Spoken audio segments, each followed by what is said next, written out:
It's the DSB Creative NFL Week 11. Like, comment, subscribe, because we getting into it now.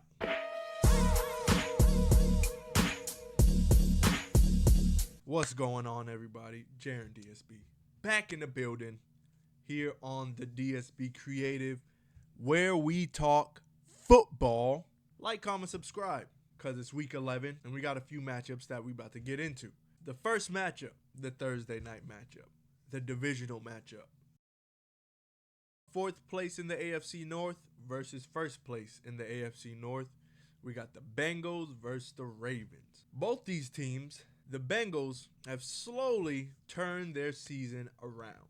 Yes, they lost last week to MVP frontrunner CJ Stroud. We'll get into that in a little bit. So with the Cincinnati Bengals coming off a loss to the Texans, 30-27, hard-fought game, went down to the complete end. And then you have the Ravens, who are coming off a divisional loss to the Browns, 33-31. Lamar has come under a lot of scrutiny as of late because of his touchdown to turnover ratio. Shannon Sharp was on ESPN saying he's only thrown as many touchdowns this year as Mac Jones, and it's gone above everyone's heads. And that's probably in most part because the Ravens are first in the AFC North, and they sit at 7-3. That's a very good record. That puts you in prime position for a potential bye coming out of the AFC for the playoffs. We thought the Bengals would be up there with them, but unfortunately they started the season off 1-3. That one win coming against the lowly Rams. So on Thursday night, this is their second meeting of the season. I'm going to go with the Bengals in this one, 23-20. The Bengals have been on fire, and I think they caught stride at a perfect time. They blew out the Cardinals. They blew out the 49ers. And then versus Buffalo, put a hurting on Josh Allen and company, which we've seen this year isn't hard to do. But nevertheless, the team they struggled with in that stretch was the Texans, which the Texans are really, really hot. The Ravens, the reason I'm not picking them to win this game is because of Lamar. And they also have some injury questions, and it is a short week. That could come into play as well. Lamar has to find a way in the biggest of moments for the Ravens to show up. Terrific in the regular season. I think we're all waiting for him to hit that next level in his stardom, which is getting a championship. Unfortunately, in the playoffs, he's not that guy.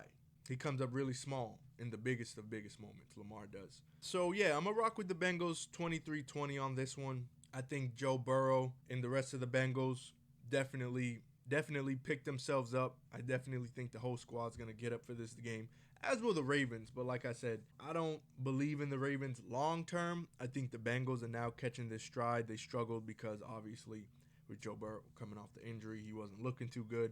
Now they're finding their stride. Jamar Chase is doing his thing. That defense is picking up. But if that Ravens defensive line can wreak havoc on that Bengals offensive line, it's going to be a long day. That is a major question on the Bengals. That's probably their biggest question over there in Cincinnati, the offensive line. And the Ravens defense, I believe, is top 5. If not, they lead the league in sacks. So that's a major problem. If you can put pressure on the quarterback, that's always a recipe for winning. But regardless of that, I think as a whole, as a team, I think the Bengals are ready for this stretch. Mid-November, going into December. So I'm going with the Bengals in this one, 23-20. The next game we're going to shift to, a battle in the AFC. A potential could-be playoff matchup. The Dolphins, on one hand, are first in the AFC East, and that secures them one of those 1 through 4 slots. That secures them a home game. The Raiders are 5-5, second in the AFC West. If they continue playing how they've been playing the past 2 games, the Raiders could see the Dolphins again. But as it stands right now, the Raiders are coming off 2 wins. Big win against the Giants, 36, and then recently, hard-fought divisional win, 16-12 over the Jets. We shift over to Miami, who's coming off of their bye, had a week to regroup, go over tendencies, review some playbook, get on the right page overall. Before that, they unfortunately went down to the Chiefs, 21-14. So Miami's looking to get a win. So are the Raiders, playing inspired football on both sides of the ball, offense and defense. Josh Jacobs feels reinvigorated. Devontae Adams feels reinvigorated. Jacoby Myers came into the year doing his thing, and that's always going to be a plus when you got your number 2 receiver out there balling like he's a number 1, feeling like he's a number 1. After he got slighted at the last place he was at after he put in all that work for them. Most passes caught without a touchdown up here in New England. And we ain't give him no bread? That's crazy.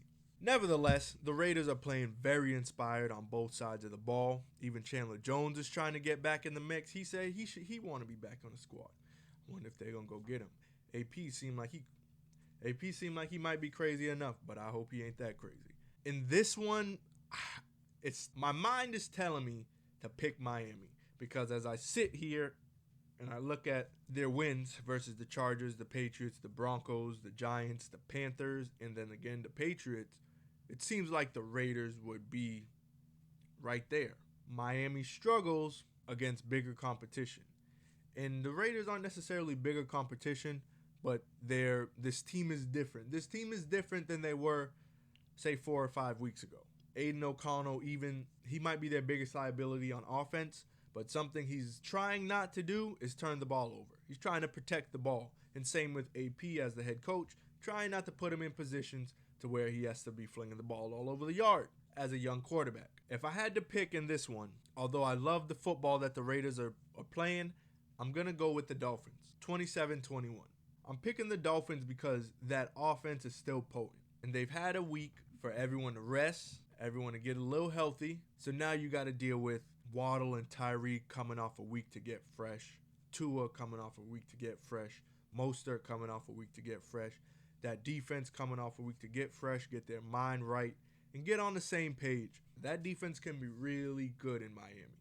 We've seen throughout the season thus far, they can put pressure on the quarterback, and they can really make it tough for you in that secondary. Unfortunately, they did drop a couple games to a couple bigger teams, Bills, Eagles, Chiefs. When the challenge was there, they couldn't rise to it. So I hope they're not going to overlook the Raiders. I don't think they will. That's Miami's thing. They kind of beat up on their little brothers of the AFC. I'm going with Miami in this game, 27-21. Our next game is Jets-Bills. Now, I've spoken a lot on these, Zach Wilson in particular. I am a major fan of Josh Allen. And for a long time, I have noticed that he was turnover prone. But like everyone else, I overlooked it. Why? Because his team was constantly in the playoffs and he was constantly putting them in a position to win. Now, Trayvon Diggs, brother of Bills receiver Stephon Diggs. Trayvon is also starting cornerback for the Dallas Cowboys. He's currently out for the season with the ACL injury. Trayvon Diggs hopped on social media talking about what was Josh Allen doing before Stephon Diggs got there. Before Stephon Diggs got there, Josh Allen had no true number 1 receiver. The year before Stephon Diggs got there, 2019, John Brown was the receiver on the Bills who went over 1,000 yards. John Brown is currently a free agent in the NFL. The year before that, do you know who the Bills' 1,000-yard receiver was? They didn't have one. Josh Allen, that was Josh Allen's rookie year. He threw for just over 2,000 yards. We've come into this realm now where we're talking Josh Allen or Dak Prescott. That's a question I'll pose to you, the viewing audience. Football world, football TikTok, football Instagram, football social media, whatever you want to label yourself as. However you come across this video. If you are in an NFL front office and someone asks you, we have a decision to make at quarterback. Regardless of how you do it, whether you sign him, re-sign, trade for him, are we going to go with Dak Prescott or Josh Allen? You tell me, to lead your franchise to a Super Bowl, Josh Allen, Dak Prescott. Don't give me who's their supporting cast, what's around them. Because if you're that dude, you're going to make it happen. Mahomes made it happen. He won a Super Bowl without Reek. Yeah, he still had Kelsey, but that's what he had, Kelsey. And Pacheco was just coming into his own at that time, but he was damn good as well. We can't forget that. So forget the supporting cast. Let's put forward their greatness. Josh Allen, Dak Prescott. Who you with? In this game, the Jets versus the Bills, I'll tell you what. I will never, as much as I've come on my own channel and picked Zach Wilson and the Jets to rise to the occasion and win a game, I watched them beat the Eagles. I picked them to win that game. I will never pick the Jets to rise to the occasion again after how they looked against the Chargers. I will never forget that. Zach Wilson, his confidence has been up and down this year, as has his play. And I don't expect that to change. He has shown that, at best, he's a game manager. He can get you up and down the field if he's got a solid running back and receiving core around him. Guys who can actually catch the ball. He barely has that, with the exception of maybe Garrett Wilson and Randall Cobb if he can get him the ball. And Conklin, can't forget Tyler Conklin. He's out there hustling every play. As a CJ Uzomah, there I go. Zach Wilson has options. They're not the best options, but any other quarterback would be doing a lot better than you, Zach, and they'd be a lot more consistent. That's just a fact of the matter. You played well against the Eagles. You played well against the Giants. You played well against nobody else after that. The Bills, the first win of the season, it was a shock. The Bills didn't even think they were going to have to see Zach Wilson. And what happened? They had to see him. And he snuck up on him and beat him. And now the Bills are coming to avenge that loss. I'm not counting out that Jets defense. They're going to try to win you every game they can within their power. And that defense got a lot of power. But the Bills have shown they can be had. Starting the season with their loss to the Jets. They lost to the Jags. They lost to the Patriots. They lost to the Bengals in Week 9. And last week they lost to the Broncos. So the Bills ain't rising to the challenge either. They're not rising to the challenge. If they're not expected to beat you, they ain't beating you. You look at their win against the Dolphins, 48-20. Yeah, but that's also a divisional game, and these teams have been together for a little bit, so they're kind of familiar with each other. You get what you get in a divisional game. This isn't going to be a blowout by any means. It's going to be hard fought. I think the defense that the Jets have is going to have to be the reason they win this game. I want to say Zach Wilson can try to manage this game and try to keep the Jets out of harm's way. But honestly, after that Chargers game, I'm pretty traumatized. And then the Raiders, down the stretch in the Raiders game, Zach, you had chances to win that game. And I know it's not all on you, and I'm not expecting you to be great. But if I'm not mistaken, you did throw an interception down the stretch. And you did get the ball back. The offensive line is bad enough in New York. They're not consistent either. That's a big part of his problem. We've seen in some of the wins when Zach has had to manage the game, when he's had time to throw the ball, at least throw the ball at least 5 yards. Give the receivers time to get out of their breaks. Give Zach time to go through his progressions. At least give him time to get to the first progression. God damn. Like the Raiders, I don't know what else to say. Josh Allen, he is who he is. He's gonna get you. He'll be a guy to throw for 450 in a game. He'll get you 3 touchdowns. But don't be surprised ever if there's 2 interceptions attached to that stat line, because that's Josh Allen. That's that gunslinger. Brett Favre was that. We loved Brett Favre for that until he started getting into other that. Stay here. Gunslinger. We've loved those in the NFL. We've always loved the gunslinger in the NFL. Dak is the same way. It's just that Dak plays for America's team. So when you gunsling and you gunsling well, you will be praised. But when you turn the ball over, when your QBR down there in the 30s, when you can't make it out the divisional round, when you keep getting beat in the divisional round by the same team year after year after year, then we don't want no more gunslinger. Now we just want you to come to work with your hard hat on and make something happen. Now we passed the gunslinger. And we're here now with Josh Allen. We're past the gunslinger talk now. We don't want to see gunslinger. That's who he is, like I said, but we passed that. Oh, the new age gunslinger. Nope, you turning the ball over too damn much now. You are the reason, people say, you the reason the team is in the position they're in. However, I think if you ask most people, they'd say Josh Allen is about between 5 and 10 top, 5 and 10 in the league. So where would the Bills go from here? What do they do? He just ain't going to stop turning the ball over overnight. Look on the other side, Zach Wilson. A motherfucker ain't just going to change overnight. So you kind of stuck with this. Stephon Diggs, he came to town in 2019. It's 2023. It's not working. I'm not saying get him out of town. Maybe bring someone else into town. Who knows? The Bills have been extremely disappointing this year at 5-5. They are second place in the AFC East. only in front of the Jets by a game. And if the Jets happen to win this game, they own the tiebreaker over the Bills. If the Bills don't make it into the playoffs because they lose the tiebreaker to the Jets and Zach Wilson, I ain't going to keep talking about this shit. Look, I'm picking the Jets to win this game solely based on the defense. Put the Bills out of their misery. They got enough problems this year, and they need to address them all. The Jets are going to win this game 17-14. That's it. 17-14 Jets. New York Jets over the Bills 17-14. And then we're moving on to the Monday night game, the Super Bowl rematch. Now we're moving on to the Monday night game, Super Bowl rematch. Eagles, Chiefs.